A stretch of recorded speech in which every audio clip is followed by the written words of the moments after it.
that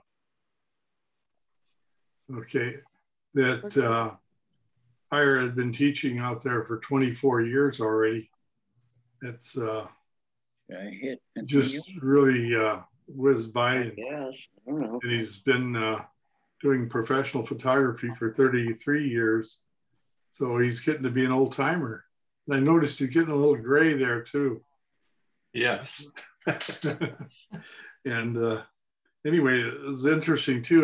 The program has changed quite a bit since I was there, because the 4 different degree programs in the photography, the commercial photography, the digital, and then a web-based marketing class, and then a digital film class that will coordinate with the EWU's film class. So that's kind of interesting that they've really opened up, the communication between the 2 programs. And I still miss the student interaction. But anyway, I'm not doing as much photography as I once did. I'd like to resume more of it. So, and then too, Ira was telling me that his son's married and has an 8-month-old son, so he's enjoying the benefits of being a grandfather. So, congratulations on that. Yeah. And they only live a mile down the road from us, so we get to see them all the time. Good. Awesome. Good. Well, always remember, the thing about becoming a grandparent is it's like getting a subpoena. You never know what's going to happen, and you have no control over it. I'll keep that in mind. We get our first overnighter tomorrow. Oh boy. Yeah, unfortunately, mine are out off Barker Road, so it's quite a jaunt out there. Where you live? Okay. Oh, one other thing I was asked to tell you, Ira, is I don't know if you know about them arranging to drop off the photographs for the print night. Yeah, David explained that to me. Yeah. Okay, good. Yeah, that'll be fun. I love seeing prints. In fact, prints are, I just did an art show weekend before last and made up a bunch of new prints. And I'm like, oh, these are just so much nicer than just staring at a computer screen. So I'm glad you still do a print competition. Okay. Well, great. Well, okay. Let me start. So first of all, Dorothy, would you go ahead and mute everybody? That's the way I am, Lynn. And then Ira and I will turn ourselves back on. Okay, I'm doing it right now. Ira, you'll need to unmute yourself in a minute. Careful what you wish for. You might like me better on mute. Okay. So I'm just saying we have a total tonight of 46 digital prints. So do we want to do the first 20 and then take a short break and then come back after 10 minutes, or what would you like to do? Or we could go straight through. How many do we have? We have 46 altogether. So we have 20 in the general category and 26 in the subject category. Why don't we see if we can make it straight through, but if it looks like we're dragging, maybe we'll take a break. Okay, sounds good. All right, Ira, it is your turn. Okay, so I will go ahead and share my screen. And first of all, is it okay if I'd like to kind of give some preliminary, are we going to start with subject or general? We're going to start with general. Okay, then I'll save my comments. Maybe we can have a moment before we go into subject where I could present some ideas, just kind of give you some things that I'm going to be looking for in those images. Would that be acceptable? Yes, absolutely. That'd be great. Okay, so we're going to start out with proof positive that I have the cutest grandson in the world. Cute. What a doll. Oh, shoot. Okay, so we are going to which folder here? Digital, color. right down here, right? Digital general color, DGC. Perfect. First Okay. pictures after the rain. So this is after the rain. Well, I can't help but be struck by just the color harmony of this image. Has that, what I tend to think of as kind of that magical shade light in a deep forest, kind of cyan, green, and magenta. We're not in a deep forest though, because we are looking at, I think, a sunflower that's yet to open up all the way. But there's still something magical about the color in terms of its emotional impact. You've got a sense of radial symmetry in here, although it's just slightly off center in the frame. But overall, you get that just strong circular movement here, and then you get a little bit of flow with the leaves that extend out from the bud, and particularly this particular leaf here that the image maker was conscious of keeping within the boundary there. In fact, they did a nice job of paying attention to the boundary. There's a nice use of shallow depth of field to be able to really concentrate and give a strong visual hierarchy of this area here. And one can't help but identify with kind of almost an eye-like quality of this bud. It just kind of feels like an eye staring back at me a little bit. So I think it's a lovely image. In terms of the scoring, I'm going to give it a 4 for composition, a 4 for impact, and I'm going to go ahead and give it a 5 for the technical. I think it's well done, extremely well. It's an overall well done image. After the Rain by Lori Pence, 13 points. Colleen? Yes, sir. That's not Lori Pence's picture. Something's out of whack here. Whose picture is it? That's mine. Well, okay, hopefully this is the only, okay. I've changed it. So After the Rain by Tim Lesser. No, that's not right either. If you look at the spreadsheet that came up when he picked the picture, the title's right there.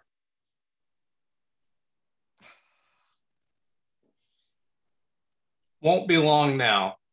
It won't be long now. Oh my God, I hope, okay, so the title is It Won't Be Long Now?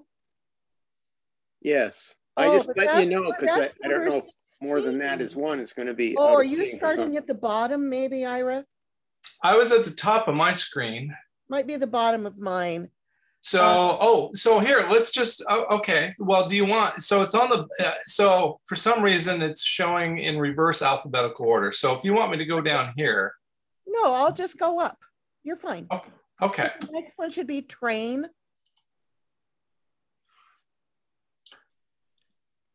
Well, I always get a charge like a little kid when I see a big train. And in fact, my son's house is adjacent to train tracks, so I get to see him fairly frequently.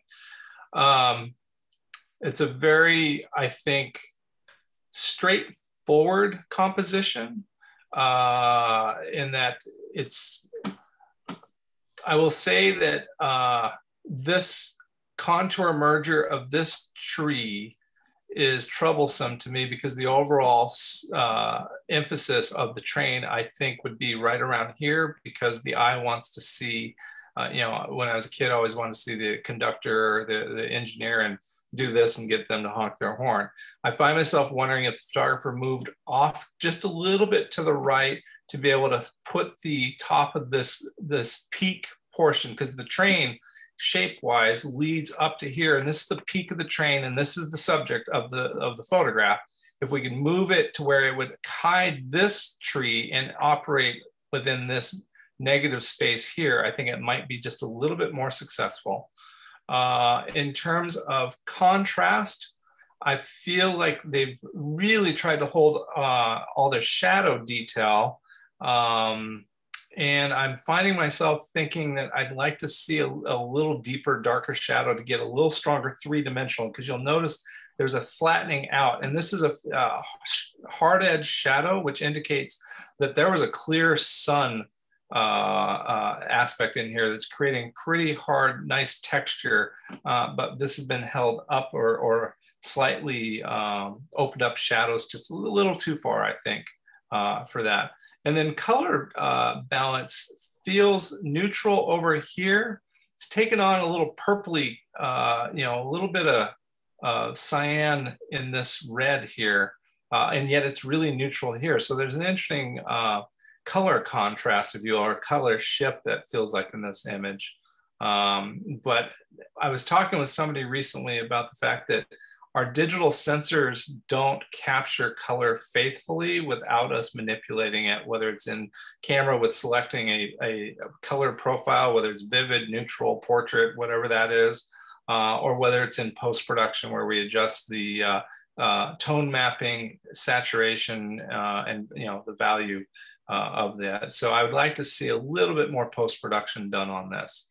In terms of the scoring, I would give it a 3 for composition, a 3 for impact, and a 3 for technical. Okay, Train by John Clekus, 9 points. Next, The Old Barn.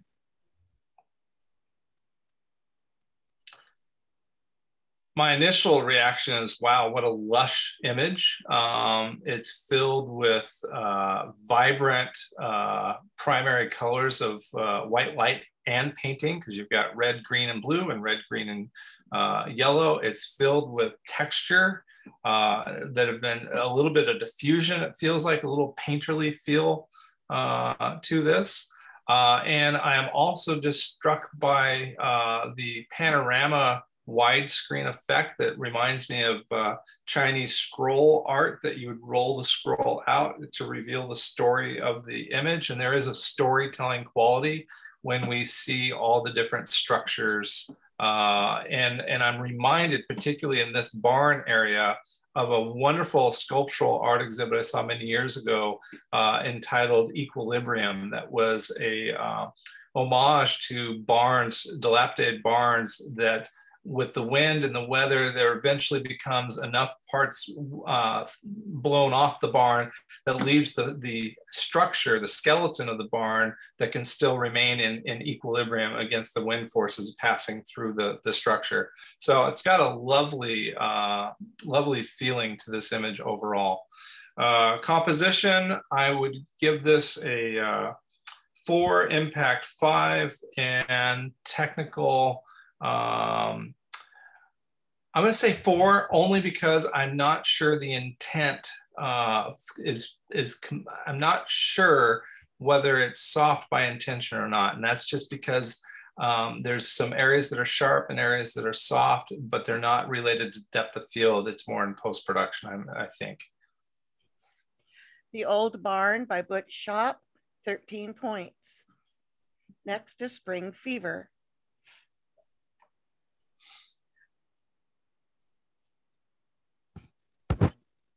So this is a image that incorporates what we call open framing, meaning that the subject spills out of the frame as opposed to closed framing where we can see the entire subject contained within the frame. I really enjoy open framing because it does something that kind of balances out complexity with simplicity. This is a simple image, and yet it's complex too because of the sheer volume of elements and the way it's just bursting out of the frame. It's got beautiful color, texture, and yeah, it's a very vibrant, exciting photographic image. Composition, the only thing about the composition I'd say is I don't see a primary focal point in that my eye wants to go here, and yet we've got a border merger with that particular one. So I would probably crop it in just a little bit tighter and maybe force this to be the primary focal point. But again, I always preface my judging comments by saying that the hardest part is I can only tell you what I would do without having a conversation to know what you're trying to do. Take my comments with a grain of salt. Composition 3, impact 4, technical, I'm going to say 4. It's very delicately handled. Looks very expertly handled in post-production. Nice job. Spring Fever by Lynn Nordhagen, 11 points.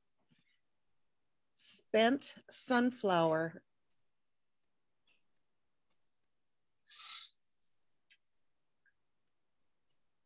I love watching the beauty that unfolds near the time of death, the idea of senescence. And this is a lovely expression of that. You have the juxtaposition of the warm yellow, vibrant color against the dull, muted, rainy background. There's a bit of a magician's effect happening here in that we don't see the flower stem anchoring it, and this lighter area is making this look like it's elevating.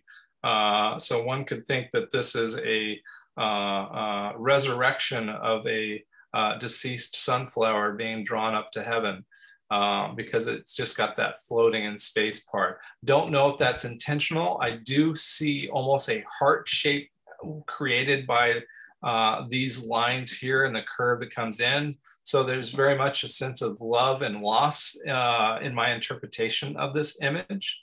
I do find myself thinking that technically it would be interesting to accentuate the color grading of letting that background go even cooler to create a stronger warm color, cool color, color harmony. That kind of bluish yellow color harmony, I think, would enhance that.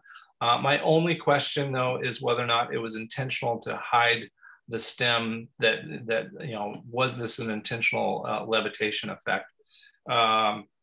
Composition, I'm going to give that a. I'm going to give it a 3. I wish I could give it a 3.5 because I just it'd be amazing if it was fully realized through the intent. Impact, I'm going to give that a 4, and technical, I'm going to give it a 3. Spent Sunflower by Colleen Bailey, 10 points. Nice job. River on the Run.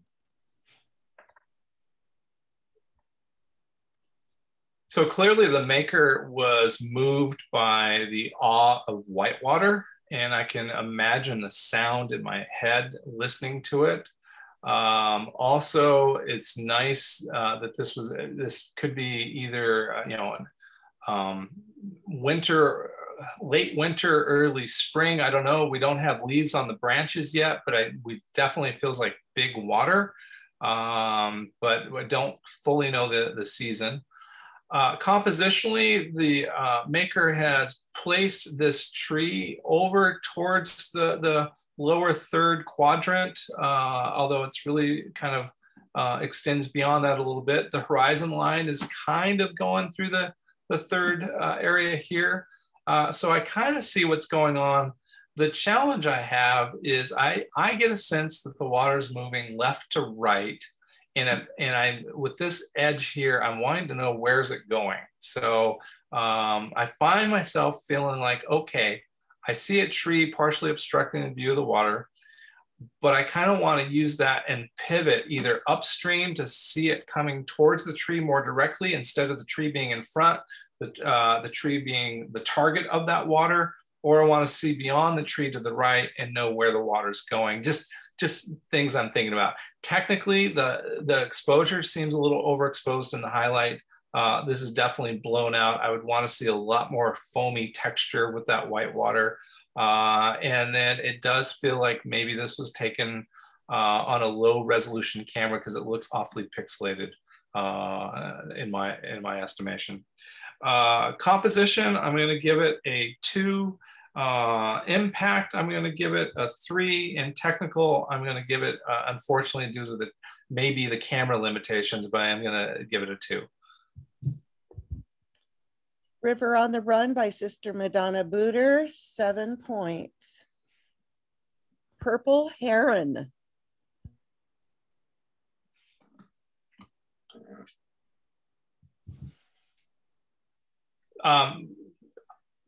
Can't help but have a high impact.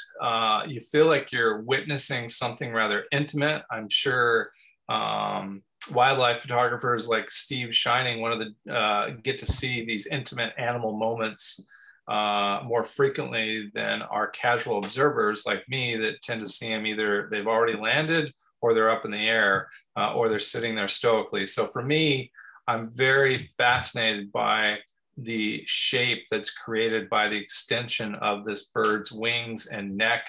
I'm caught with the impact of how clear the eye is and the yellow of the eye, as well as the yellow along the top of the beak there. I'm captured by what feels like maybe is late afternoon, almost dusk coloring of the light here, even though it's kind of muted in the background. It feels like the light that's actually striking these feathers has a beautiful warm cast to it. And then there's just kind of this delicate of these small branches, as opposed to being a rock or a ground. This is just kind of this, you can feel that sense of springiness off of moving branches. I'd like to see the next few frames to know what happens here, this neck and wing line interaction here. I find myself wondering what it would be like if it was just a little bit closer to the beak to where you'd get this beautiful figure 8, or whether it's beyond the neck and if it were to match the contour of the neck. I find myself wanting to know what happened if they were shooting 10 frames a second and caught the moment just beyond. But that said, it's a beautifully spatially arranged. I do find myself feeling like the proportion feels a little contained in a bit of a box. It's not, doesn't feel quite like 8:10 proportion. I could be wrong, but I feel like maybe a 5:7 proportion would give us a little bit more space for that movement to happen.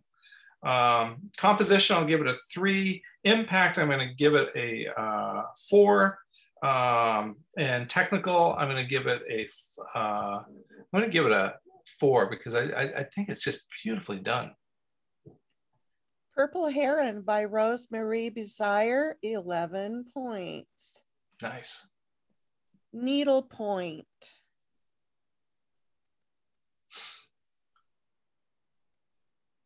Obviously a very alluring, interesting landmark, the Space Needle. I mean, theoretically, it could be Toronto too. I mean, they have similar needles, but I'm going to guess it's Space Needle and root for the Kraken.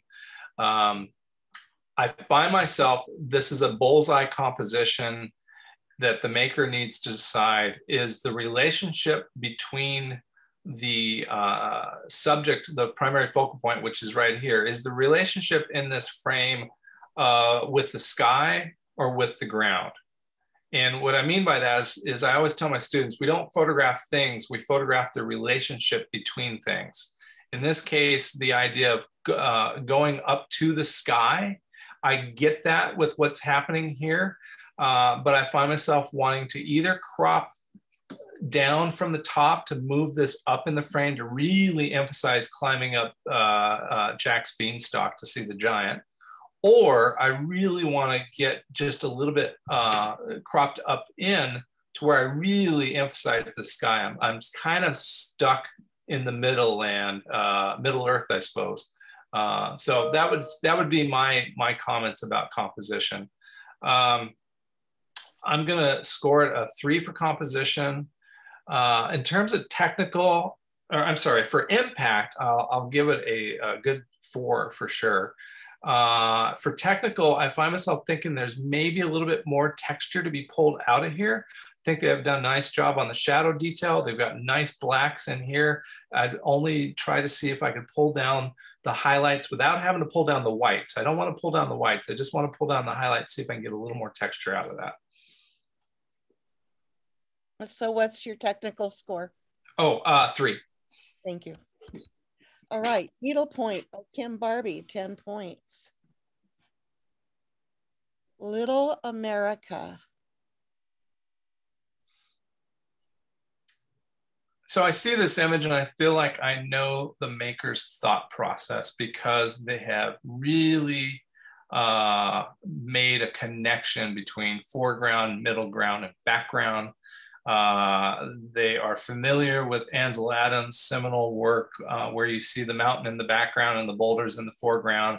And so you get a sense of, even though I know I couldn't jump that far, my mind visually makes the leap across the stream and jumps over to the next boulder and up to the snow-capped mountains.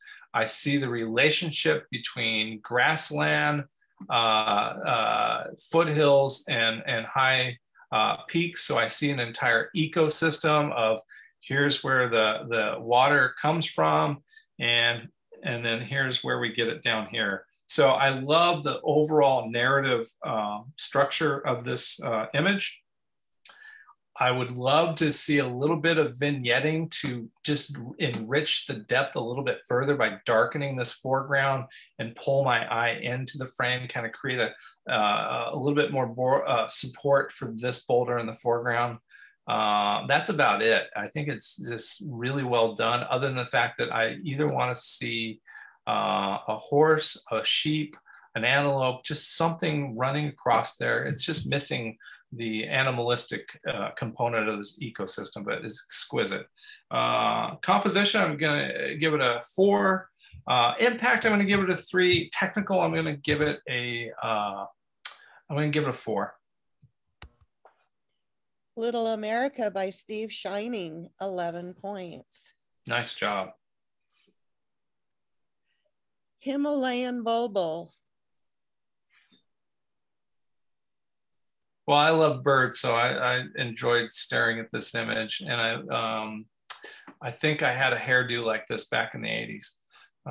It's really fun. And then I also found myself thinking about cedar waxwings in terms of just that little bar of yellow, but it's not in the right place. But it's a very interesting.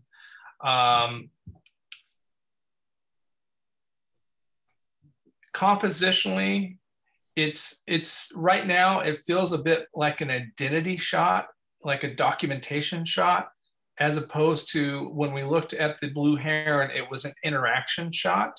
I feel like there's crumbs on the beak there that we just missed the action part. I don't know if it's partly a woodpecker type bird or not, but I see stuff down here that indicates it got its beak in there. And so I feel like I'm like at that in-between moment between the interaction and the posing part. That said, this feels a little uncomfortable in this proportion because it's being presented as a vertical. And I understand why the thinking might be to do that. But if so, let's make it a portrait. Like it's the best portrait ever, cropped in a little bit tighter to where it's like, oh, yes, take my photo, right? But if it's wanting to be in relation to these beautiful contour lines, then I kind of think I wish I could see a horizontal that allowed that relationship to be more fully realized. So I'd kind of like to see it as a horizontal or cropped in tighter as a vertical to where you really get that movement vertical that goes with the bird. So composition, I'm gonna give it a 3. Impact, I'll give it a 4. And technical, I'll give it a 3. Himalayan Bulbul by Harvey Brown, 10 points. Hope you had a good trip to the Himalayas. Hands.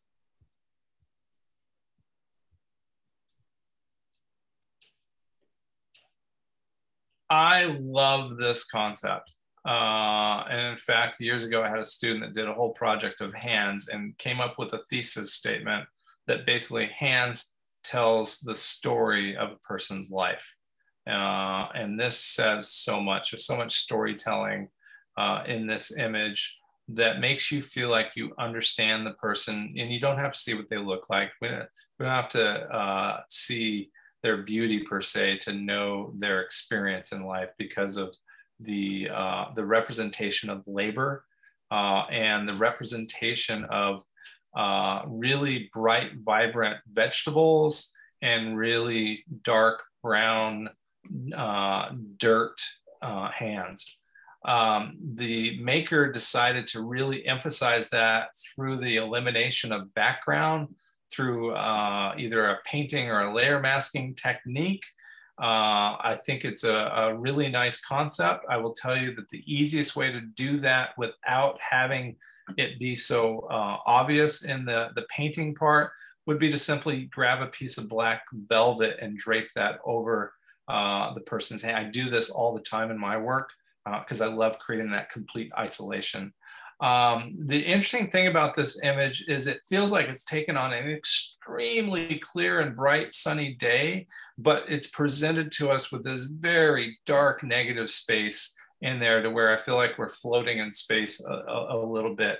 I think because of that, I'd like to see slight modification of contrast, either through holding up a white diffusion screen to just soften that effect a little bit.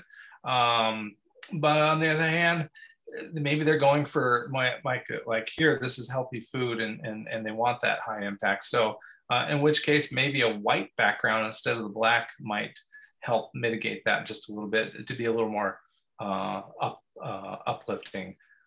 Because the way it is now, we don't have a strong neutral to rotate around. It just feels really a high impact.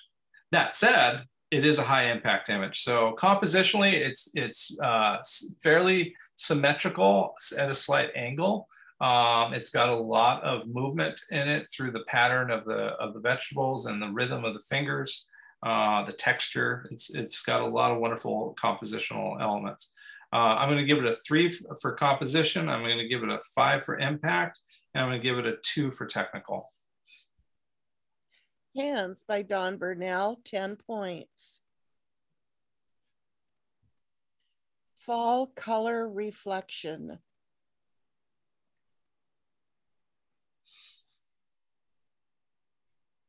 Interesting. Usually when I see images with strong reflections, they tend to be so tranquil. But in the case of the clouds looking so stormy, I get that feeling that you get when you're waiting for that other shoe to drop in life, that there's just kind of like, oh, this is peaceful now, but you just wait. And maybe that's going to be what I faced with my grandson's first overnight stay. I'm also interested in the fact that the clouds look monochromatic. They almost look black and white. And yet we've got some colors that are somewhat muted in here. And it's just kind of an interesting, it almost makes me, it's an extreme, unusual combination. I should say it just feels a little desaturated, because usually I would expect colors when it's this gray in the sky for those colors to be much more saturated than they're appearing in this particular image. I do appreciate the crisscross of the logs underneath the water. That always has kind of a Lady of the Lake, King Arthur feel to it, a little bit of a resurrection as well with the cross symbol. It's a lovely image, but there's something unsettling about it. And again, that could be for good reason. Composition, it's somewhat symmetrical in terms of a top-bottom reflection piece. I'm going to give it a 3 for composition, in that I don't have an emphasis on a particular element within the frame, just kind of all there. Impact, I'm going to give that a solid 4 on that. Technical, I'm going to give it a 3, just because I am bothered by the lack of saturation, considering what I know color to be under this kind of coloration of sky. Fall color reflection by Steve Whitaker, 10 points. Eye of the horse. I think that horse has the mark of a winner.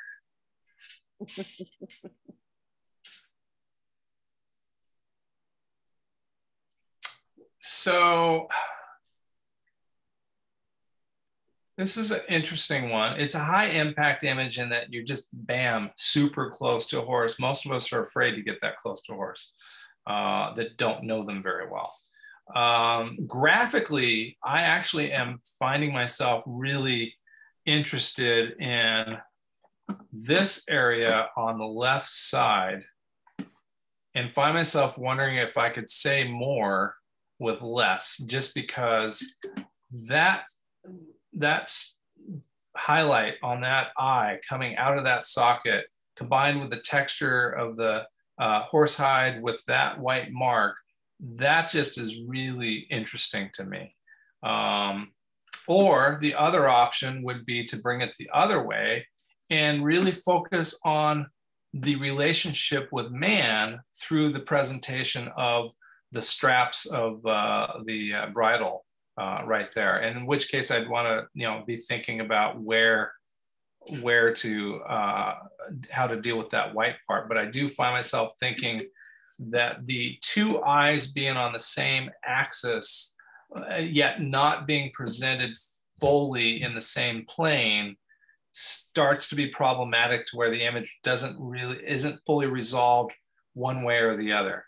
Could be a cubist approach to it, but it's just got kind of an alien feel to it that I think could be resolved with either cropping in tighter to one half or the other half of the head, or backing out to show us a little bit more so that we know it's a horse and not a cow. But really interesting subject matter. Composition, I'm going to give it a 3. Impact, I'll give it a 4. And technical, I'm going to give it a this is tough because I really feel like this is a little heavy-handed over here. I'd like to see a softer transition. I'm going to give that a 2. Sorry. Ooh, okay. Eye of the Horse by Colleen Bailey, 9 points. Should have left me on mute. Yeah, should have. Deer Behind the Fence.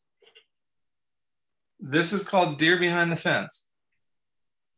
I don't know. Is that correct? Let me just double check.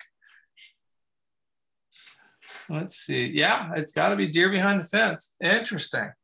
I want what they're having. I'm reminded of kaleidoscopes, right? You get the child's kaleidoscope. Yeah. So what's challenging, seriously, what's challenging about this image is I don't see the maker in this image, because it is a reproduction of essentially somebody else's artwork on a very flat surface. That I'm not seeing a relationship. I am seeing a reproduction of a fractal pattern, which creates kind of this psychedelic, emotional, visceral response, which is lovely. I enjoy it very much. But I don't see the making of this image as much as the documentation of something. So otherwise I'd call it digital art. If somebody were to tell me, oh no, I designed all of this, well then that would be a different category of work altogether.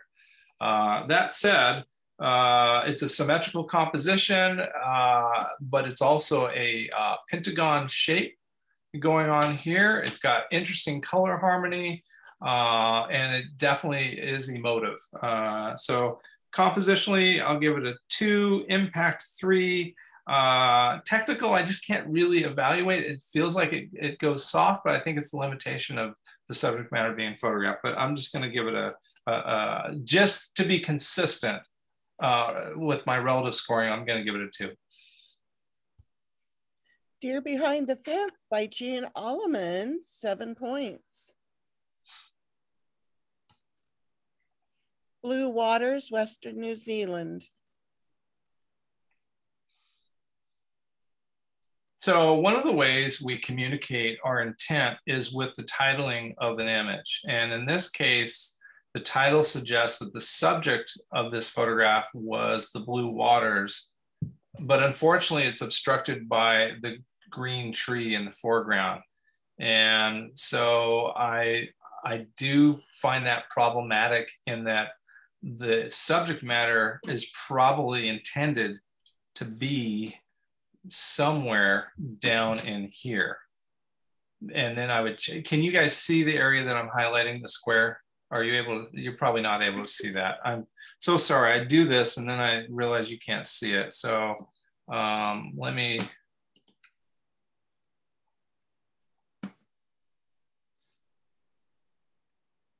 oh, now my computer doesn't like me.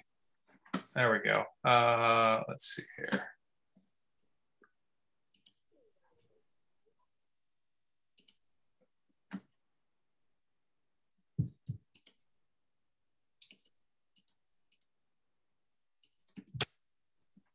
So that to me would match the title a little bit more effectively, and it would describe the relationship between water. Can you see this? You guys seen the cropped in version? Yes, okay. So that would describe a relationship between the blue water and the wearing down of the rock next to it. It would also describe a relationship between water and life of tree in the roots that need to absorb some water. So as it's presented in the original composition, it's not a fully resolved message in that imagery. So for that reason, compositionally, I'm going to give it a 2. Impact, I'm going to give it a 2. And technical, I'm going to give it a, technically I have no issues really, a 3 on that. Blue Waters, Western New Zealand by Dorothy Detler, 7 points. Okay. Oh, that was it. Okay. So let me just, oh no, we have one, After the Rain. We haven't done that one. Yeah, After the Rain. Okay. It is amazing how water droplets on leaves and petals will just arrest my attention. I can be completely busy. I was walking across campus today and I saw one leaf with 2 water drops on it and I had to stop and photograph it. So I really appreciate the sentiment behind this image.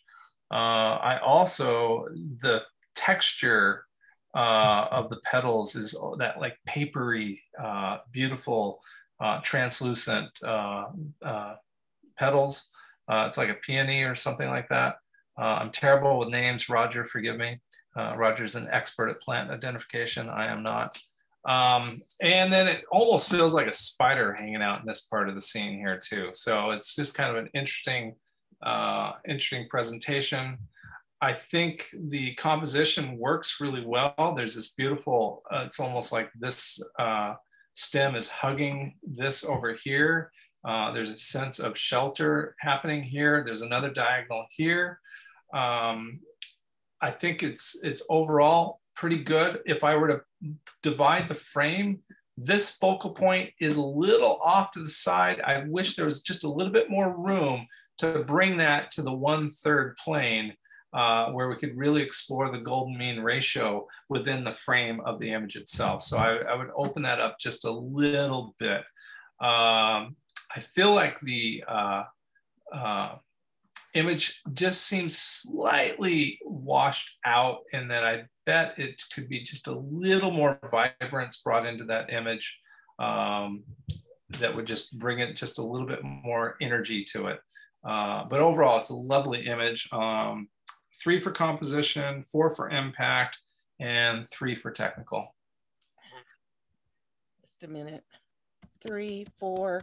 Well, I'm hitting a wrong button somewhere. 3, 4, 3. 3, 4, 3. Okay. After the Rain, and I changed the name to Tim Lesser, but I know that's not right. After the Rain received 10 points. So that's the last of the digital color. So we're going to go to digital. Before we do that, let me show you what I was talking about with your horse image. Okay. Okay. So that's one possible cropping. Okay. And then the other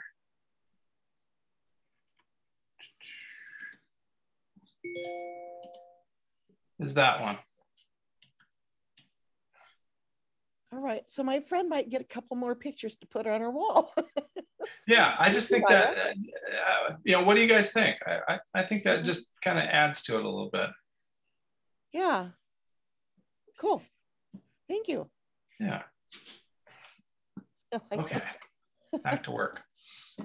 All right. So now we go on to subject. We're going to digital general monochrome. Oh, monochrome. Got it. Okay. And there's only 4. Okay. Well, I'll make up for lost time then. Oh, okay. And first one would be country church.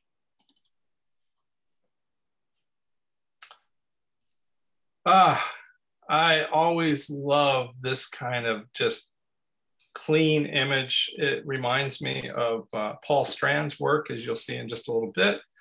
It is, there's high technical effort put into this to keep the verticals vertical and the horizontals horizontal. It's got perspective, mostly perspective control. It feels like it may be leaning slightly, but actually, if I were to pull a ruler across, it's probably just the optical illusion created by the lap siding and this roof line. So I think it's a very technically precise image. It's also presented in a formal proportion of almost square. Again, it's probably an 8x10 that's being distorted by my computer monitor on there. It's got the nice relationship with the tree with no leaves, the textured snow stacked in front of here. Overall, I just think it's a lot of care and thought went into this image. In terms of technical though, I do find the tone scale to be a little flat. It just feels a little posterized almost, in that there's just not the vibrant, rich tone scale that I would expect in this kind of lighting scenario with such clear edge shadows again. So it feels like it's been HDR'd a little bit, whether it's with a single image or multi-exposure. And so that's just personal preference. It's a very clean, sharp image, but I'd like to see just a little deeper shadow values on this image to add to the 3-dimensional. This flattens out without that going darker. Composition, I'll give that a 4. Technical or impact, I'll give a 4, and technical, I'll give that 5. No, 4. Sorry, 4. It's the tone scale thing, but technically the perspective is just beautiful. Okay. This is hard. Yeah. Really hard. Country Church by John Clekus, 12 points. Not alone. I think that's an interesting title because we see a lone moose. And so the title is referring to the maker of the image. The observer of the moose is the one that's feeling not alone, I think. And I think that's a great observation.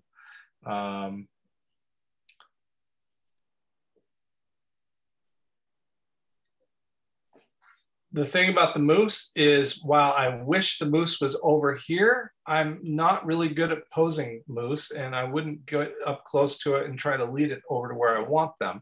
So that part is problematic, but I do think that if I could crop that image tighter in a horizontal and get just a little bit, just focus a little bit tighter in here, then I'll get a little bit more of a sense of an animal in a manger sort of feel to it, because there is that sense of innocence that's being presented with this particular moose. Contrast wise, it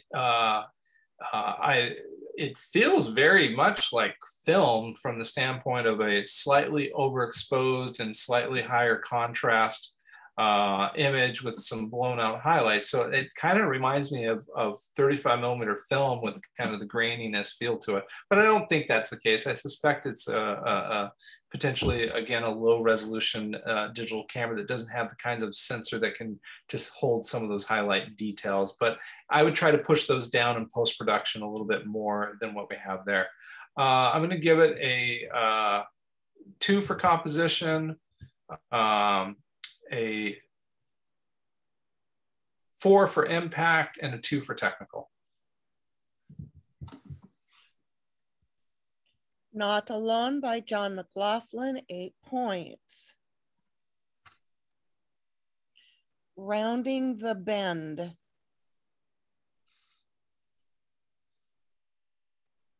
So as with the last image and some other images I've already talked about, the title says the maker's intent. And so I think what we have to do is verify, are we showing what we're saying? And so round the bend means that the magic is really up in this area here. And I feel like it's fairly obstructed. It's just doesn't feel like the right vantage point to convey the message of this particular scene. That said, there's a beautiful subject area. The magic is happening in this area here, where you've got the contrast of the darker water, the deeper, calmer water that's dark value, the lighter values and texture that lead into here. This area feels magical.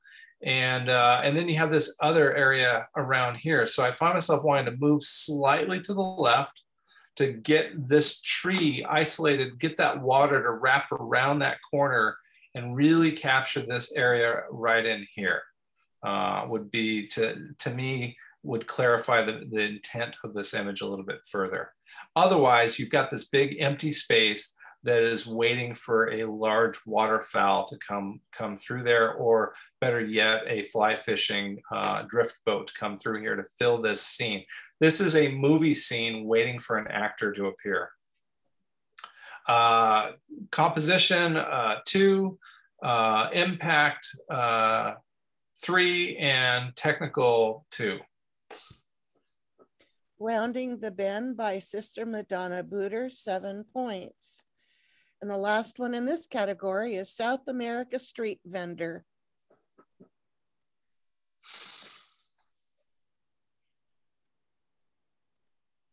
So hard not to be immediately struck by the impact, and part of that impact is that rich tone range.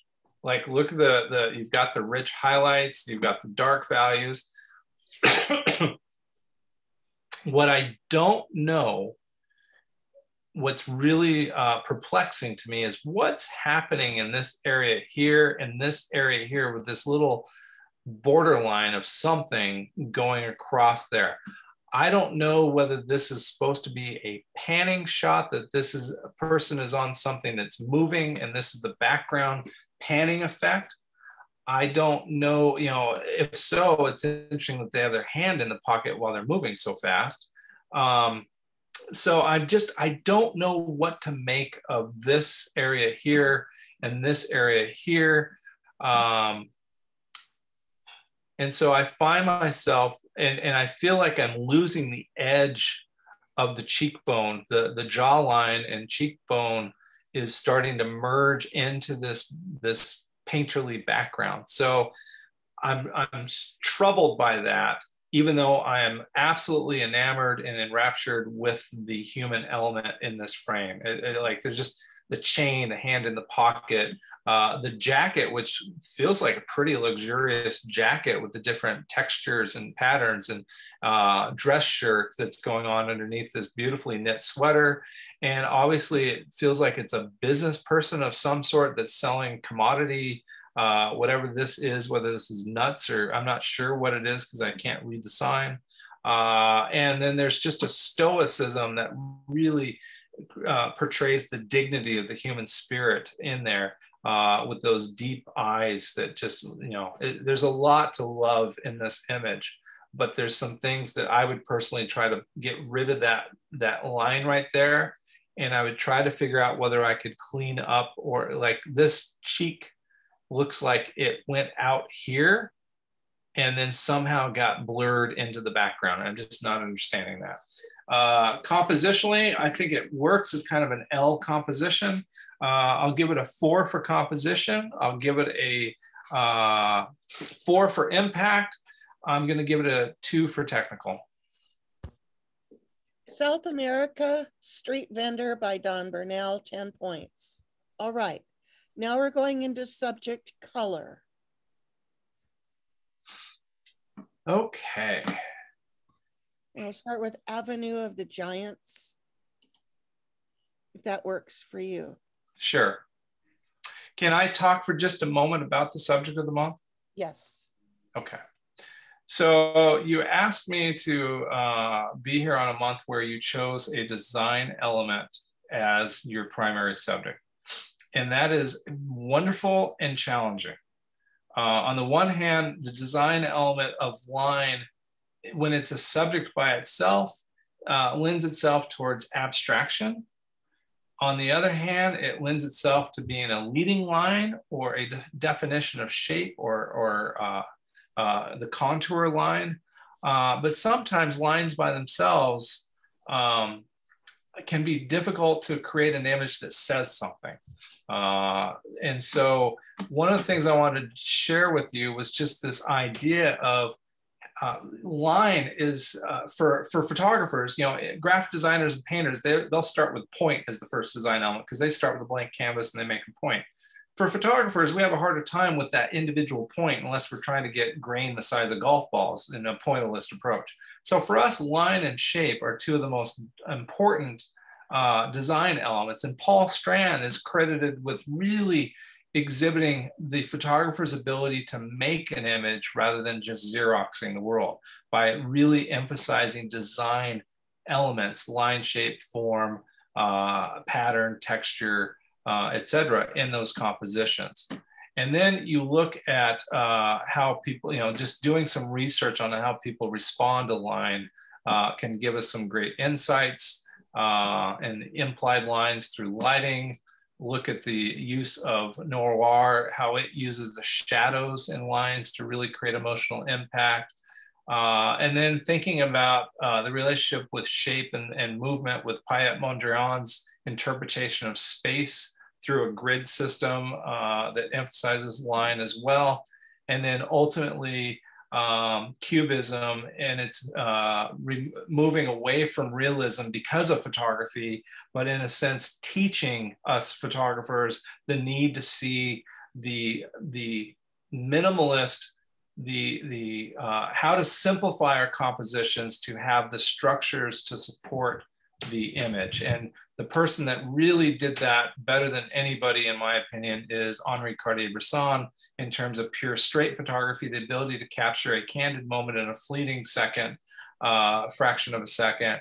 And people spend years studying the geometry and his precision of design in these compositions. So as I look through these images, these are kind of the things that I'm thinking about related to your subject. And then I can't really share my screen. I pulled a gallery together, some images of my own that if we have time to look at later, we can, if you're interested. Okay, digital subject color. Mm-hmm. Okay. Avenue of the Giants.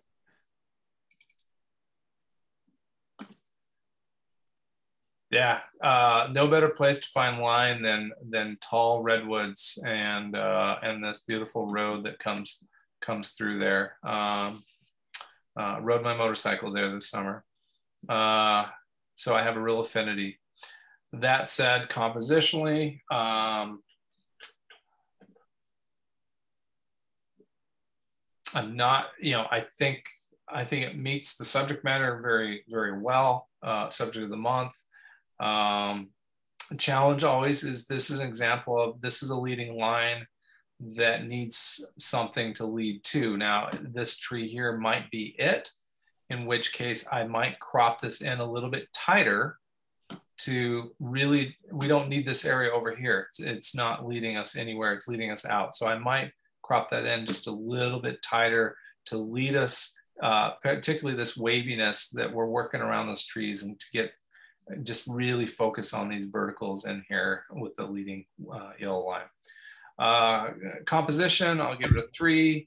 Impact, I'll give it a 3. And technical, I'll give it a 4. Avenue of the Giants by Tamara McGee, 10 points. Bridge to the Forest. So Roger Hartman, I give you credit for teaching me the importance of line leading us to something. In fact, I remember you talking about that in terms of animation of stills on movies like the Ken Burns effect. So I appreciate that. Appreciate you. This is interesting. I just want to see the little kid or the person, either a foot here or someone over there or somewhere in between.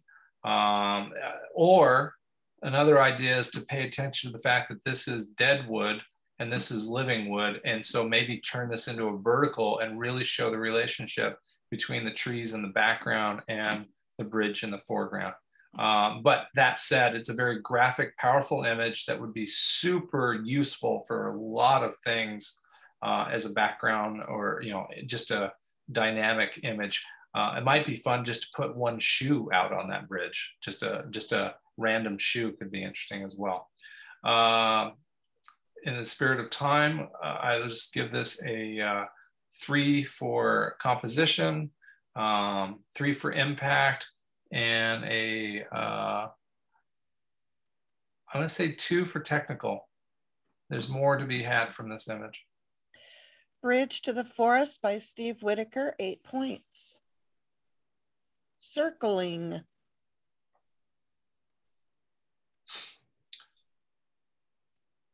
Lovely image for lots of different reasons. Unfortunately, though, it's an image that I see so often because it's a landmark in Spokane. And for that reason, I'm going to challenge the maker to, you would have to be there for an extended period of time, maybe an extended number of days, to maybe find something, whether it's a bird that gets into this negative space, an airplane that flies across that negative space. This is a spider web waiting to catch something. And we need to see the capture. Otherwise, I do find myself feeling like it's banal just because I've seen this image hundreds and hundreds of times since this has been installed. But it certainly meets a strong design. It's certainly a graphic image, tremendous marketability for that purpose alone. It'd make a great stock photograph as well. Again, I'm waiting for the worker that has to go up and repaint that at the top or install the next light fixture replacement. Composition, I think, is extremely well executed. I'll give it a 4. Impact, I'll give it a 4. Technical, I think it's extremely well done. I mean, it's like, I sound like I'm hating on it, but really it's extremely well done. I'll give it a 4. Circling by John Lepper, 12 points. By the way, that reminds me, if you get a chance to go out to Spokane Falls Community College Fine Art Gallery, there is a photography exhibit by a graphic design instructor named June Royce that really captures the essence of industrial design, very just direct graphics. And this image kind of reminds me of that quality. Footbridge in the fall.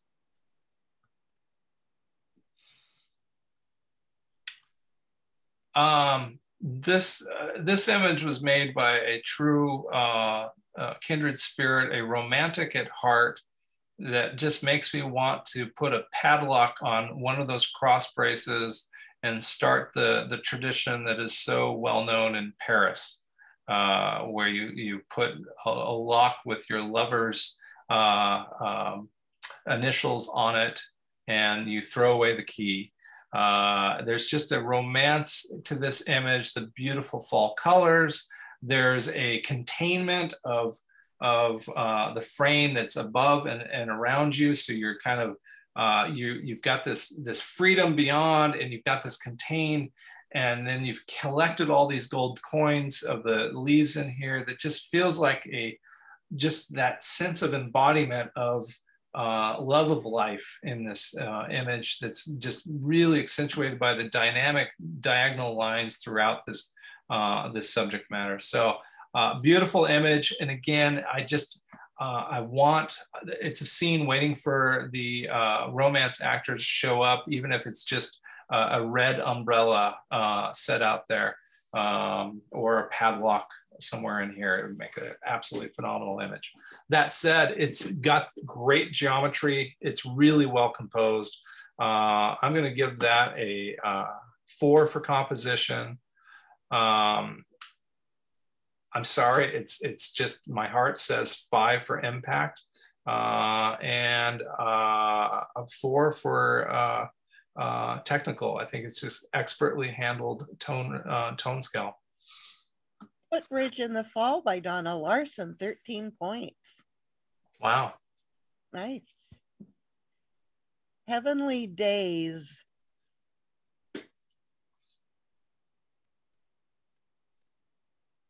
I wish I could agree with that title, but I see the trucks and the cars in the front, and I'm like, yeah, until I get away from the crowd, it'll be a little more heavenly.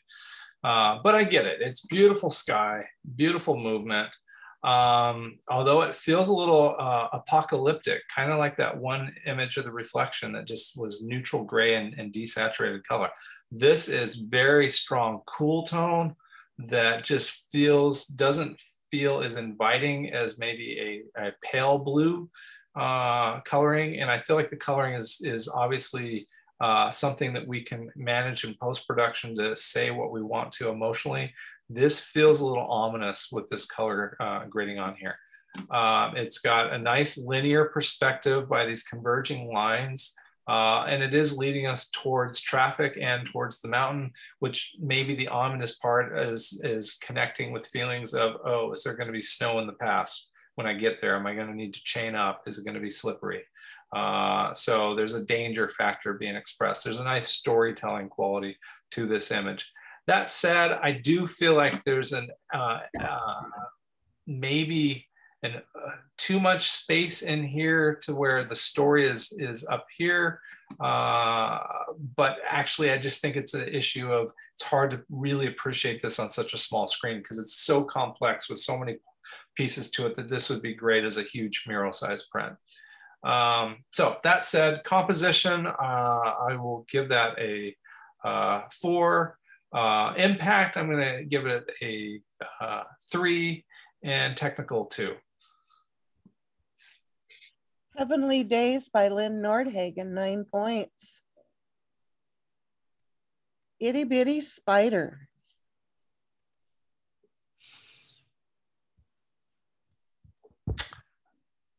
So when I look at this, it's got a bullseye composition. It's got stems radiating out. It's obviously paying attention to the pattern of the kind of what it almost look like blood vessels for the leaves, right? And what I find myself doing is framing it tighter so that there's this nice smooth gradation from the center to the darker greens. And we've got too much empty space down here that this would have a much greater energy, I think, cropped in tighter. To where you just really get that yellow to green transition. And if you just, sometimes almost all the time, I will try to defocus my eyes to see the color harmony. I did a documentary on local abstract painter L.R. Montgomery, and that was the first thing he talked about, was how he always, when he's painting a scene, throws his focus out so he can just see those values and colors.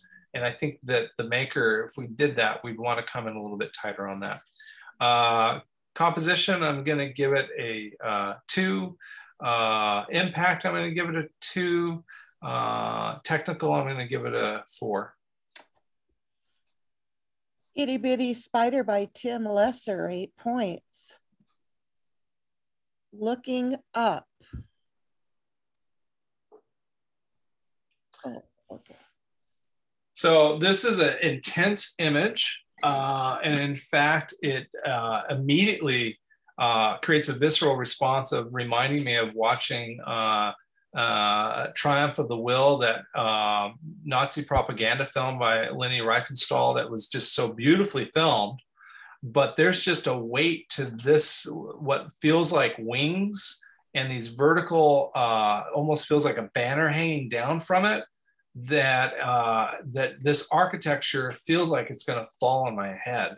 And because of that, it just feels like a weight of nationalism element to it that we see. This area here is a little distracting. I find myself wanting to burn that down. I think you need the thickness of this area here. So I appreciate the composition design of this composition, but I would burn that down a little bit to really just keep all the impact right in here, where you just feel like this is almost like a guillotine that's going to take your head off. Composition, I'm going to give that a 4. Impact, I'm going to give that a 4. And technical, the challenge here is it's a night shot that's a high ISO that's got a little bit of you know, the noise suppression. It looks like it's been applied, but it makes the image a little soft. I would try a little high pass filter sharpening on this image to just crisp it up a little bit. I'll give it a 3 for technical. Looking Up by Butch Shop, 11 points.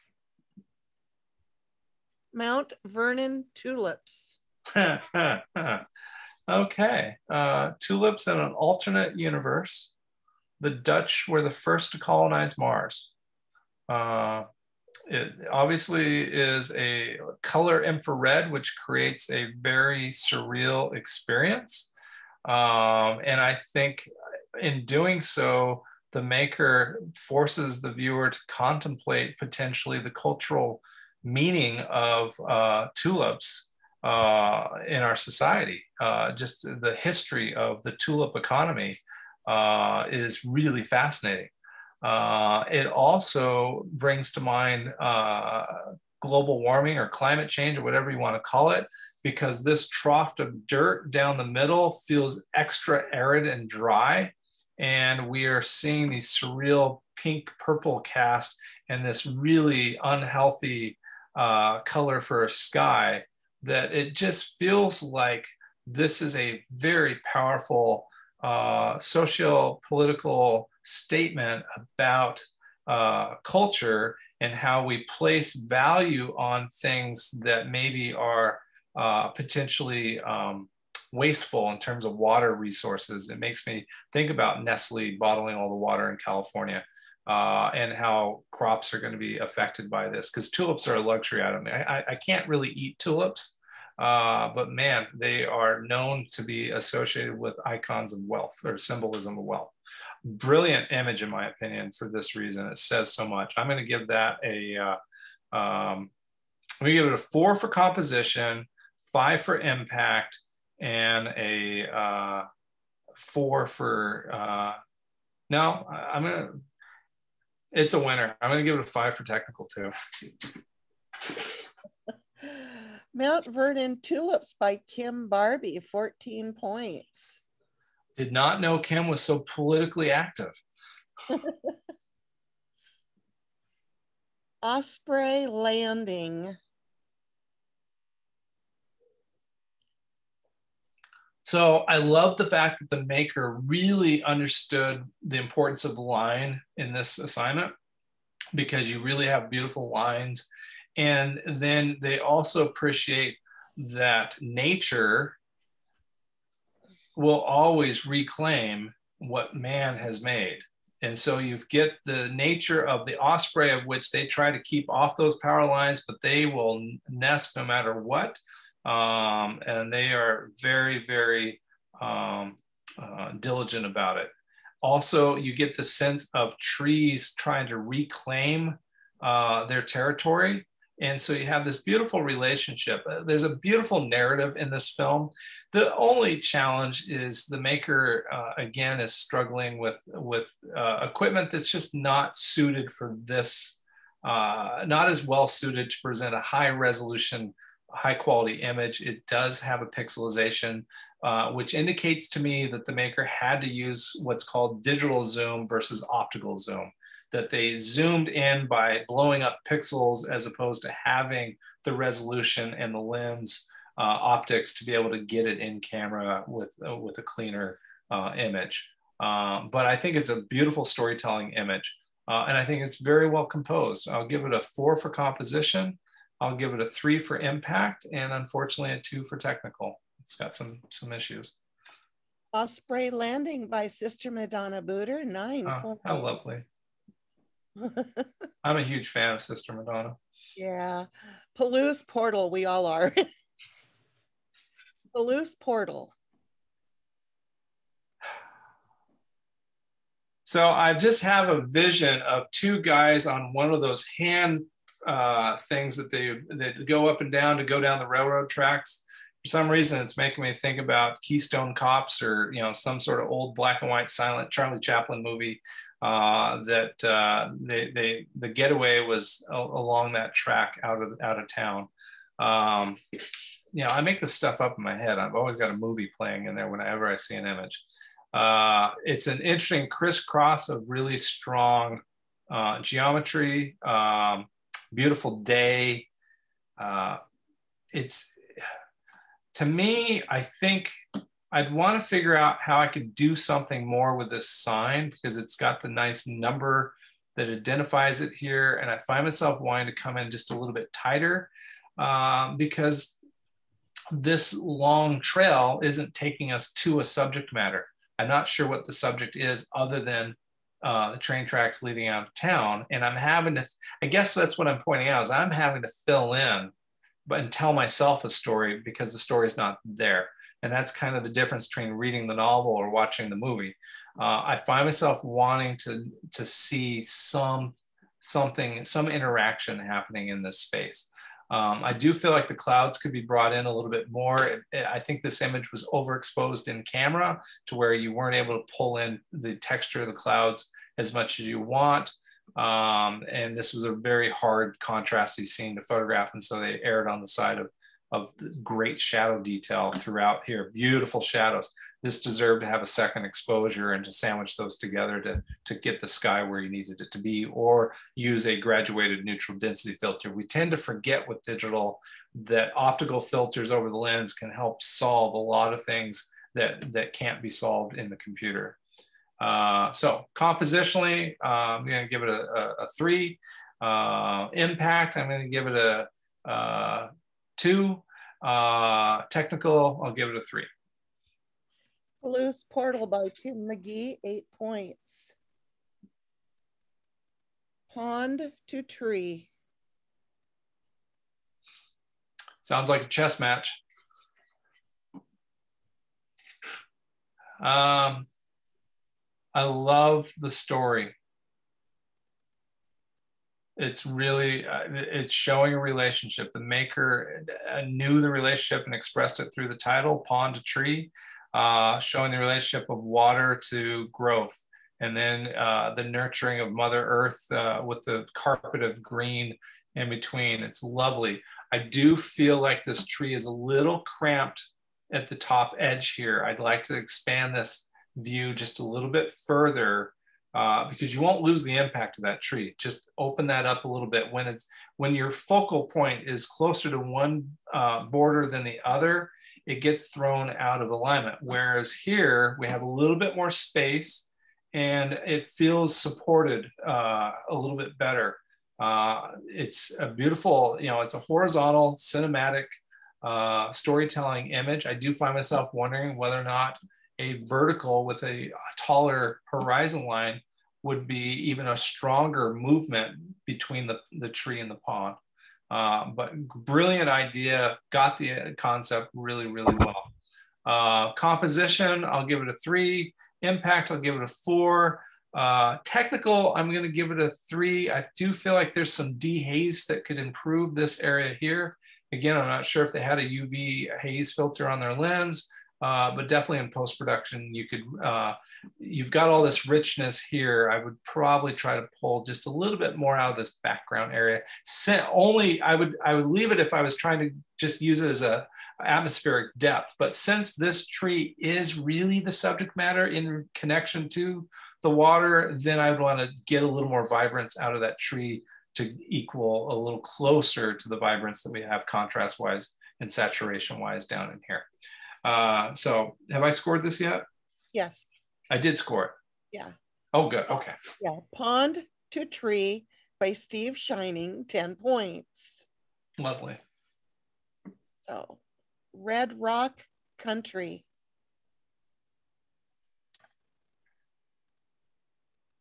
So what we have, and this is the conversation I was having with somebody just recently, where they were talking to me at this art show. They were talking about the fact that they were touring the Canyonlands, and they were on a tour, and the person stopped the tour before they got into this Red Rock area and said, "Give me your camera," and went through and adjusted everybody's camera to bring out the vivid saturated colors. He says, otherwise, what you're seeing that's catching your eye won't translate into the photograph. And clearly this is an image where the maker, as we all are, is hypnotized by the beauty and the color harmony that is created by these red rocks, the green sage, the blue sky, the yellow line in the road, and the ribbon of blacktop that leads us into this amazing landscape. But the image is not translating the awe that the maker felt, because it's flat. It doesn't have enough vibrance. And again, it's a bright sunny day, and yet I wouldn't know it because it feels low contrast on this image. And it's flat lighting, rather than the light is coming from behind the maker, and so you don't get any side shadows that define three-dimensional form. So it flattens out, and it becomes an image more about pattern. And if I'm going to do an image about pattern, then I would crop in just to the rock and the sky horizon and focus on pattern. I might make an image over here. The maker was trying to really incorporate the sense of leading line and the road, but unfortunately, to really make an image that really has impact, needed to be there late in the day or early in the morning. Probably late in the day. If this is backlighting, I'd probably wait until it's front lighting and you're casting long shadows towards you. Might help this, but at bare minimum, I'd punch up the vibrance a little bit. So compositionally, give it a 3. Impact, I'll give it a 2, and technical, I'll give it a 3. Okay. Red Rock Country by Donna Larson, 8 points. Rosalia Old, 195.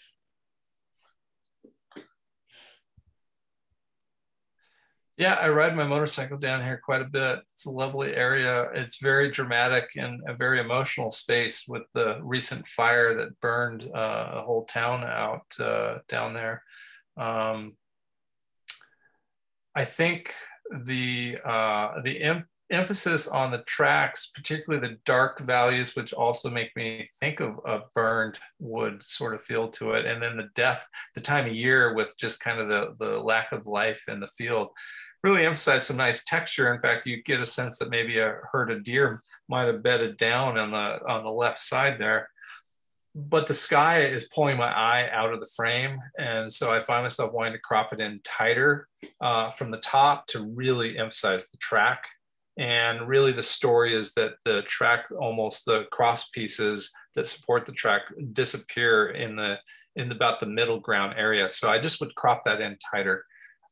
So composition, I'm going to give it a 3. Impact, I'm going to give it a 3. Technical, I'm going to give it a 2. Rosalia Old, 195 by Dennis Smith, 8 points.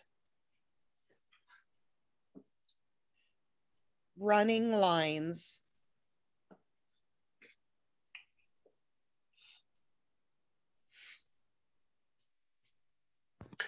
So the color harmony with the warm tones and the cool tones with the blue shirt and the blue shorts and even the blue Velcro strap on the shoes, and the beautiful warmth of the skin tones really plays well and set off of the kind of washed out yellow, wheat color in that image.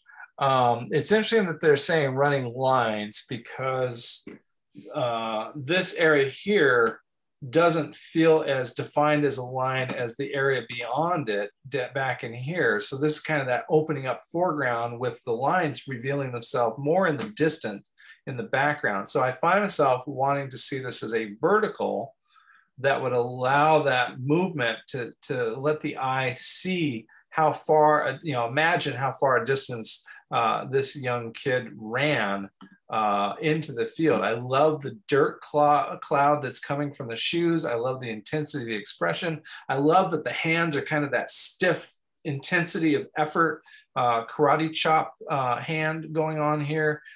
There's so much to love about this image. And then now we get to the issue. You've heard me say on a couple images, I wish it was a little more vibrant, this and that. I could go either way with this. This could be absolutely beautiful, more vibrant, or it could be absolutely beautiful as is, as more of a pastel soft that is a contra balance to the exertion in here. I tend to favor a little bit more vibrance for this particular image, but I understand if the maker wants to leave it a little softer, a little more poetic. I might move the color balance just slightly more yellow in it. It does feel a little cool to me, even in these warm skin tones. It just feels a little bit of blueness in there. So I might adjust the color white balance just slightly. But there's so much to love about this image. It is a high impact image. Compositionally, I'm going to give it a 3. Impact, I'm going to give it a 5, and technical 2. Running Lines by Lori Pence, 10 points. Seagull.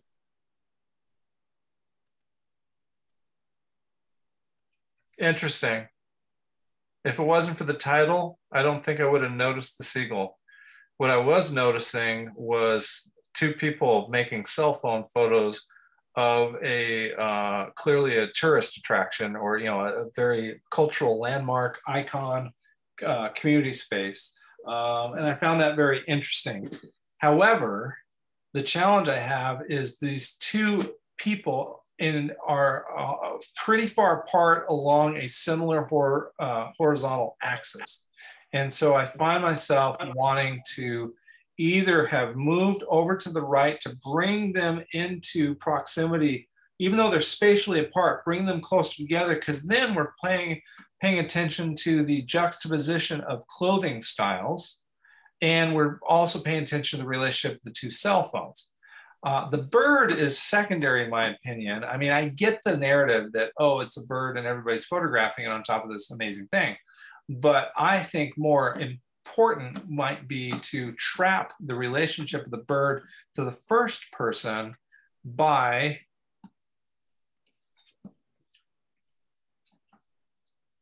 cropping in and trapping, like just cover up the right side of the frame and look at that person right here trapped in that web of diagonal lines. And now all of a sudden it just becomes a really intense relationship in that frame. So composition 3, impact,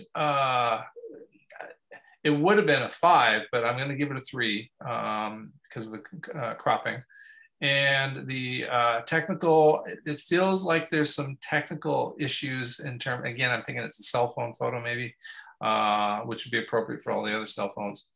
But I'm going to give that a 3. Seagull by David Powers, 9 points. Shoreline.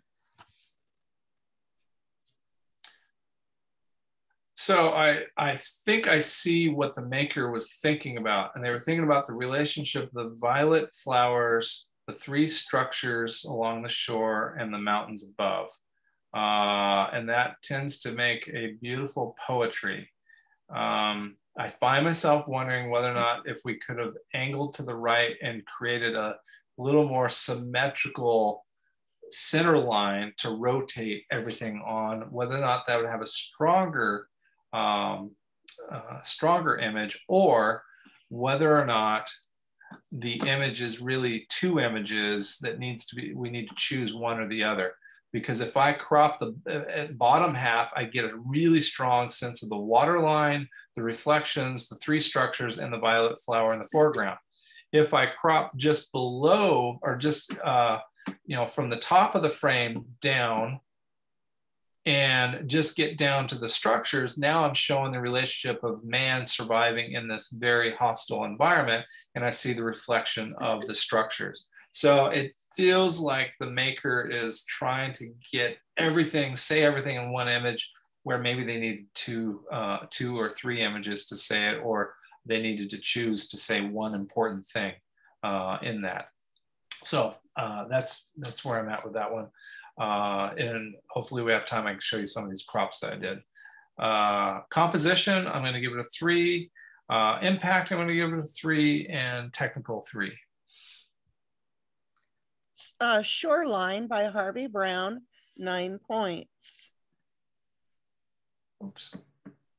Train over trestle. Train over trestle. So the starting point for every image is to interpret the image through graphical elements. And so when I think about the graphic quality of this image, the real strength of this image is the relationship of the muted gray, almost charcoal colors with the bright, vibrant red contrasted with the green and yellow in the foreground. So I find myself wanting to crop this image tighter to strengthen that particular relationship in the frame, because it's real. This image is about color and texture and about human engineering. The fact that we can harness the iron ore and turn it into steel, and we can harness the wood and build bridges and trestles. To me, this is really about the texture and the color in this, again, in hospital, wild, chaotic nature. We're taming that nature with our human engineering, and it's quite a feat. And we do so, you know, there's a grayness about that I find really interesting. Composition, I'm gonna just say I'd like to see it cropped in a little tighter from the left side of the frame and towards the red. I'll give it a 3. Impact, I'll give it a 3. And technical, I will give it a 3. Okay. Train over trestle by Rosemary Bazire, 9 points. Up to the top.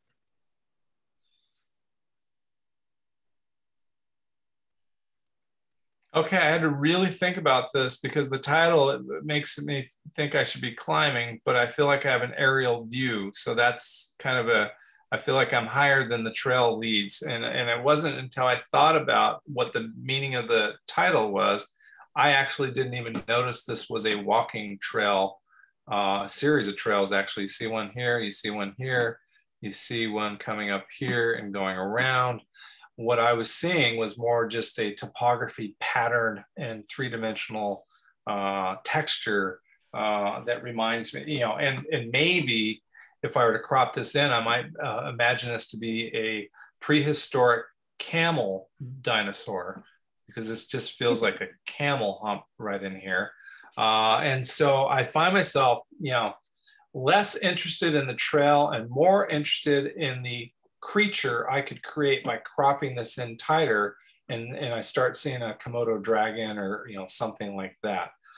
Whereas here, I would have to crop in along this ridge line a little tighter to be able to really pay attention to this trail, because I just feel like I'm looking at it from almost a drone footage, drone angle perspective, as opposed to my human perspective. If I'm a human, I'm already climbed up taller than this trail. So, but I am fascinated by the leathery texture of what's going on in here. That's very interesting. I just think it's an unresolved image in my mind. So for that reason, I'm going to give it a 3 for composition, 2 for impact, just because of the lack of resolution, and a 3 for technical. Up to the Top by Jean Alleman, 8 points. points. Wheat country in August. So I'm going to sound a little bit like Goldilocks, because you've heard me say we need more contrast, we need more vibrance, but then I think this may have gone a little too far in terms of maybe over sharpening of this image. But that said, it's a fabulous image because it really pulls me in, and it's got this beautiful sense of a nesting area. And then you've got this little human homestead that's been protected and fortified by shade against this desert of arid, dry wheatland.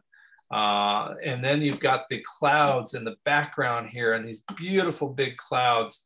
This is just it's like reading a John Steinbeck novel, kind of a just that sense of perseverance necessary to survive in this area. The person came from good stock that descended from this family, right? Good hearty stock, as they say. Lots of lines, lots of energy happening in this image. I think compositionally it's well placed for impact and movement. I'm going to give it a 4 for composition. I'm going to give it a 5 for impact. I'm going to give it a 2 for technical. I think it's a little overdone. Wheat Country in August by Dorothy Detler, 11 points. Wind Art.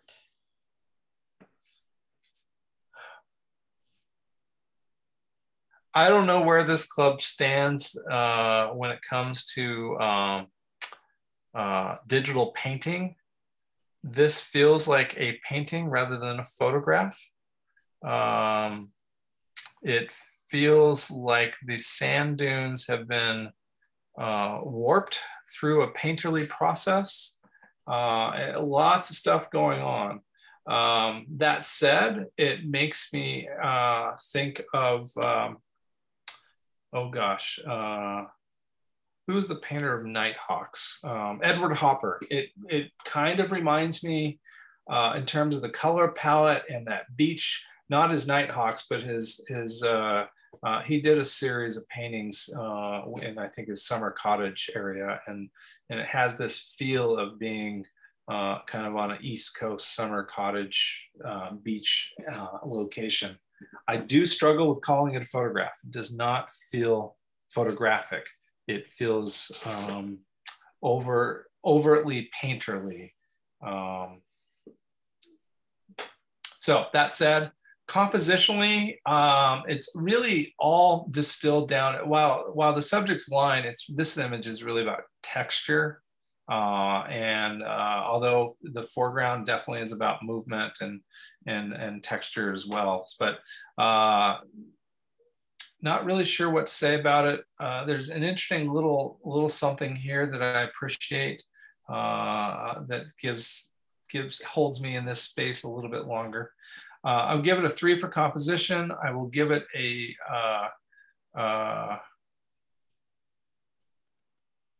it's got impact. I just don't know if it has impact because it's photography. So I'll let you guys sort that out. I'll give it a 4 for impact. And I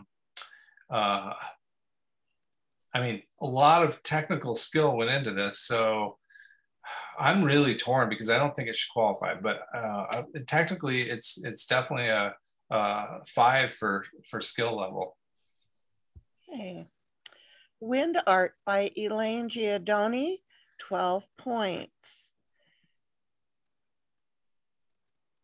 Yaquina Bay Bridge.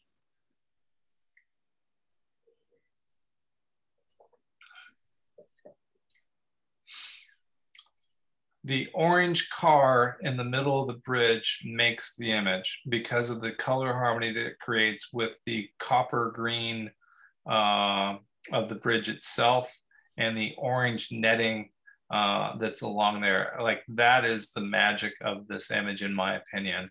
And what it does is it makes me see the orange netting as a line that comes up and through the scene, crosses and comes through the rest of the scene. I might try to bring that out more by just popping the orange vibrance saturation up just a scream it out just a little bit further. This is a very complex image because of all the lines in it, including the breakwater line that takes you out to the emptiness of the ocean beyond. It's really a striking image in my book. It's just very, very striking. Again, it feels like an aerial perspective, which the technology is allowing us to do readily these days with drone technology. You know, or a helicopter back in the day, or a hot air balloon for that matter. So you've got a history of making these exquisite aerial viewpoints of the world. And again, I look like I'm seeing two halves of a heart that have been broken and separated on here. And then they're connected with this arch. So it's just a beautiful scene, in my opinion, that recalls, you know, television series where it's the person going to setting up a new home and moving across the country and starting over. So it's got a happy ending with the sunset in the background too. Compositionally, I'm going to give it a 4. Impact, I'm going to give it a 4. And technical, I'm going to give it a 4. Yaquina Bay Bridge by Tim McGee, 12 points. Nice work. Yeah. So now we're moving into a digital subject monochrome. Start with Dune Shadows.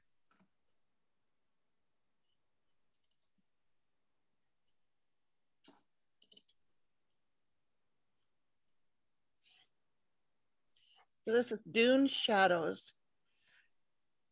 So I applaud the maker of this image for recognizing the importance of the stick to break up the monotony. I can't believe I'm using the word monotony to describe sand dunes, because Edward Weston made them just so sensual and exotic and lovely. But to me, the stick makes it, because the shadow of that stick and the stick combined almost makes you think of the sword and the stone and King Arthur. It just has a beautiful, and then it makes you think of a sundial and being able to note the passing of time and a connection of sand and hourglasses and just all these things kind of percolate from the subconscious in looking at this image. And then you got all the rich texture, and this is almost glowing like it was taken in an infrared black and white film back in the 70s, but it's probably not, it's probably digital. But that said, I love it. I think it's a great, simple, but thought-provoking reflective image. So I'm gonna, it's got tension, and I'm actually gonna point out that it's out of balance. It's got tension, but I think this is an example where tension works and breaking the rules works, because normally I'd like to see this moved over a little bit here. We all know those recipes for composition. This is breaking those rules, but I think it works because of the irregular shape that takes on like a blade-like quality that makes this, I'm setting my mark in the ground, and this becomes the hilt of a sword and the blade that extends, or the lance that extends there. So I'm picturing Peter O'Toole charging across the desert. So that said, I'm going to say compositionally, I'm going to give it a 4. Impact, I'm going to give it a 4, and technical, I'm going to give it a 4. Dune Shadows by Elaine Giordani, 12 points. Heading for the Mountain.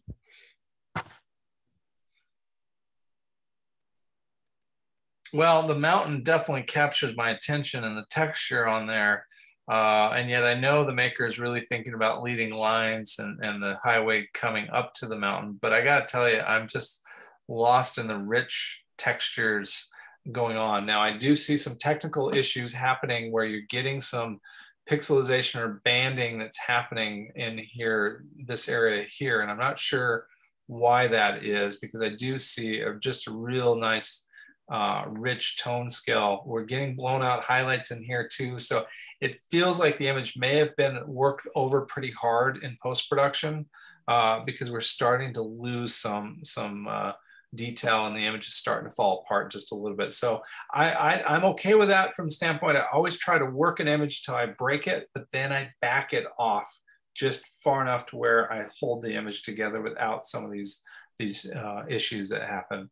I find myself, be honest with you, I would probably crop it even tighter to emphasize the flatness that would make that car look like it's going to crash into the mountain. Because it's somewhere stuck in between. I either want it more expansive or I want it really flat. It's tough being in the middle, in my opinion. So composition, I'm going to give it, what's challenging about this is they put the car where you would typically, say rule of thirds, put it here. But the real primary objective is the top of this mountain. And so I think the chicken needed to cross to the other side of the road and then take the shot to bring that over to the opposite side of the frame and lead it up to the mountain. Okay. And it doesn't look like too much traffic, so you can probably get across there safely. So compositionally, I'm going to give it a 3. Impact, I'm going to give it a 4. Technical, I'm going to give it a 2. Heading for the Mountain by Tamara McGee, 9 points. Hosed.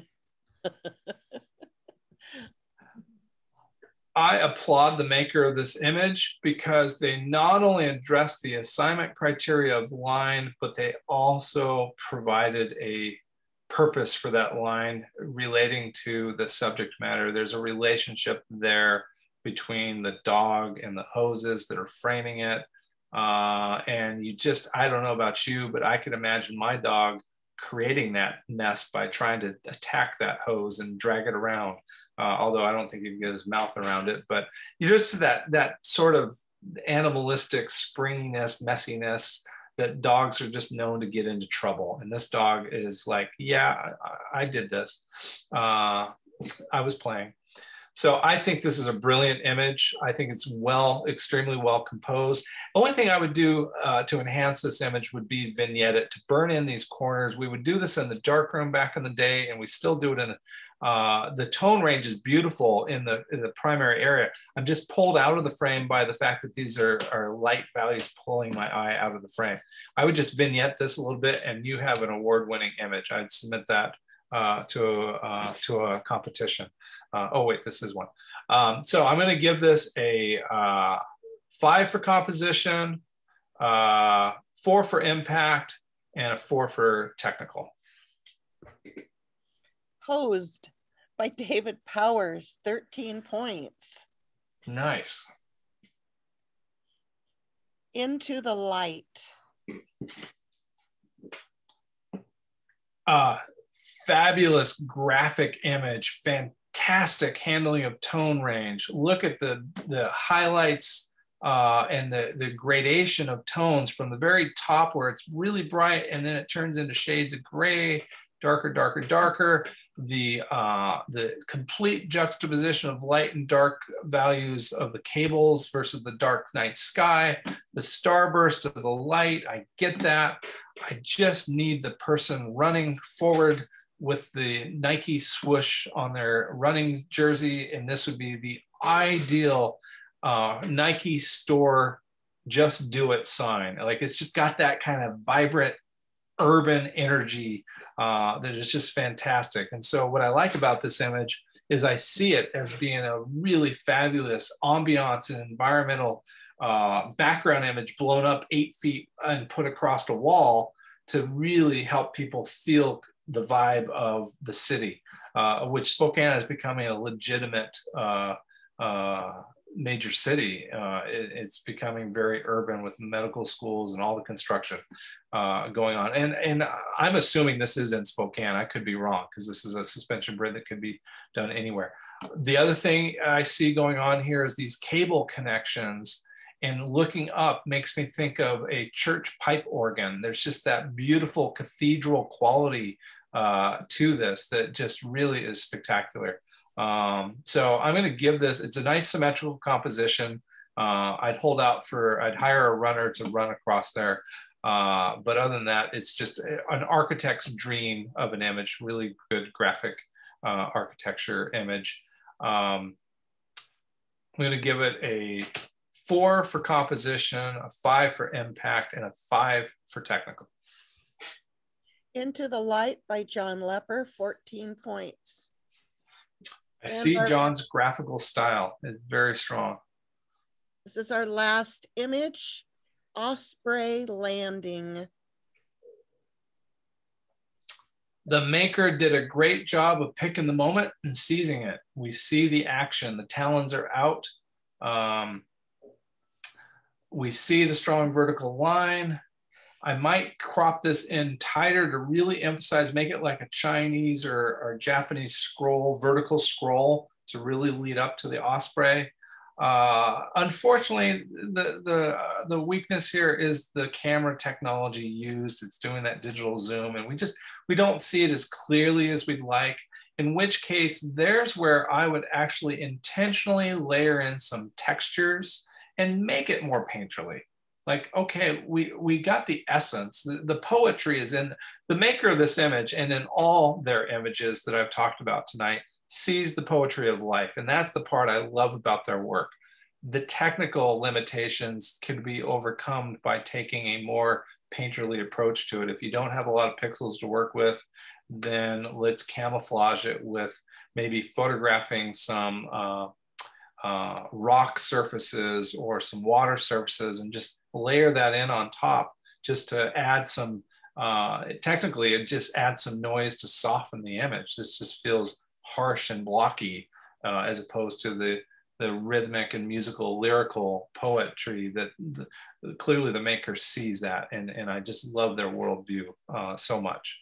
So that said, compositionally, I'm going to give it a 4. Impact, I'm going to give it a 4. Technical, I'm going to give it a 2. Osprey Landing by Sister Madonna Booter, 10 points. That's Woohoo. it, Ira. All right.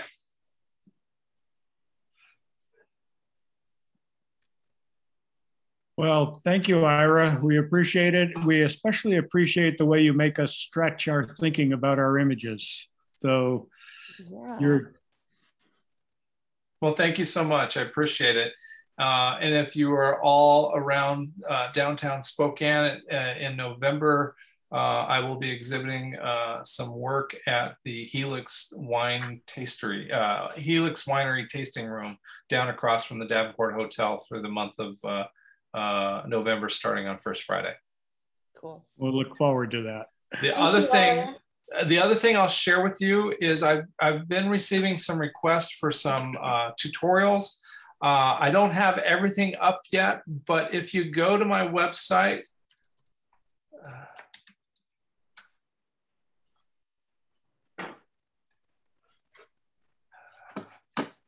the internet's slow when I'm on a Zoom meeting. On my website, which will eventually come up, I now have a menu item called Education. And I have collected some of my lectures that I deliver in some of my classes out of the college, and have gathered them in here. I've created links for categories. Probably the category I'm most proud of is the idea of, can photography be creative, and what can I do to imbue a medium that's inherently based on reproduction? How can I make it creative? And so I've got a lecture series about that. There's a 3-part series. I also have started a new video series that I'll be coming out with monthly videos. This one looks at street photography, and I actually talk about different film cameras and different approaches to street photography, as well as sharing historic materials on street photography, as well as my own collection of my photographs as well. So just wanted to let you know, I remember there was some request for more educational access to materials. And so I've tried to do that recently with organizing some of my tutorials, including some digital techniques, compositing techniques as well.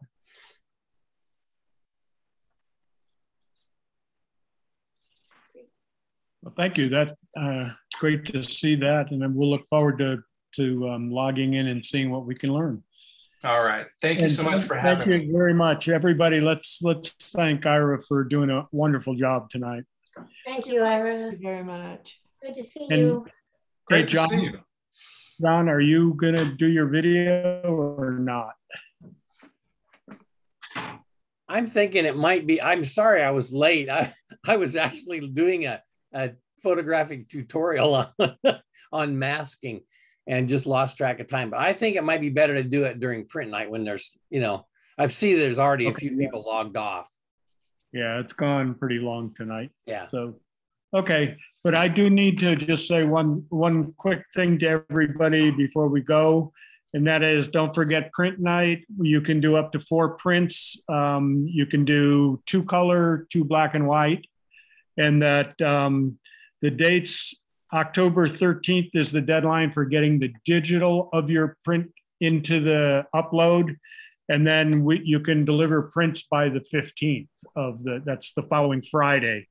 And since I'm going to be out of town, leaving on the 14th, John Lepper is going to pick up the prints and take them to Ira. So you can either leave them off with John or you can leave them off with me until the 13th. Okay, so what's the subject? Leading lines. Oh, so okay, so same subject for both. Okay. Yeah, we do the subject for the whole month for both digital and print. Okay. David, where do you want us to turn our pictures in at? You can either do it down at the office at Cannon after 10 o'clock and up until about 5 o'clock. And if not, if you're on the South Hill and you want to go to my house, you can do that or to John's house. Thank you.